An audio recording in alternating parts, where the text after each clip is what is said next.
Obamacare. Remember, the president promised that not only would you be able to keep the plan you liked, but also the doctor you liked. Well, that promise looks like it's bumping up against reality this morning. UnitedHealth, which is one of the largest healthcare providers in this country, has dropped thousands of doctors from their insurance plans. The reason? Obamacare. They're getting less money from the federal government in reimbursement for Medicare, and they have no choice but to fire these doctors. And this is going to hit mostly elderly patients who have been with their doctors for a long time, who in some instances, as the Wall Street Journal reports, are getting cancer treatment as they speak, and which may then have to come out of pocket on their own. And I love this point in this, that actually they can keep their own plan if this. Members may be able to see terminated doctors if they pay an out-of-network fee or pay 100% of the costs themselves. So wait, let me get this right. You keep your plan, you get to pay an extra fee and pay 100% of it. What kind of a plan is that? I mean, is that a plan at all? It's a great plan.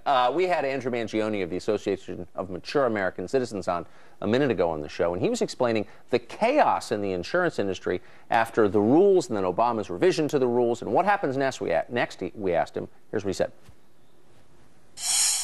It would be a logistical nightmare to have insurance companies reissue plans for millions of people, switching them back to the plans. Think about it. The process itself is staggering.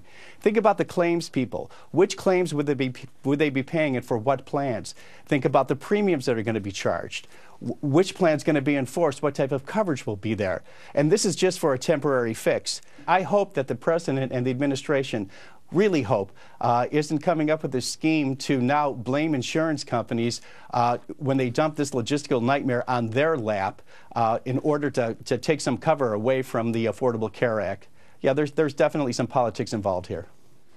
It's just heartbreaking, isn't it? I mean, you think about your grandmother having to deal with this, right. Or, we all know somebody who fits into that category in a lot of ways. Also, Aetna warned in October, even before the president, has been having to backtrack on all of this, that they expected slowing growth to happen during 2014 in their Medicare Advantage plans as well. And by the way, here's a footnote to the story. The White House, of course, has promised that the website will be up and running by the end of this month, November 30th. Kathleen Sebelius told Congress that. It turns out that's unlikely to happen.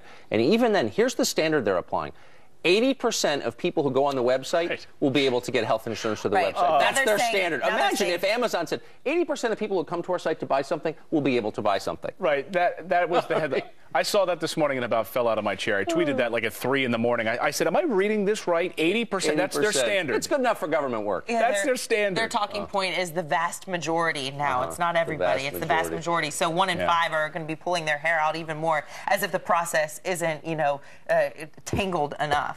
Well, if you think that rollout has been botched, what about Common Core? This was set to be the fix for the disastrous No Child Left Behind, and the Obama administration saying we need to be racing to the top, not racing to the bottom. So the Common Core standards rollout has raised the ire of many.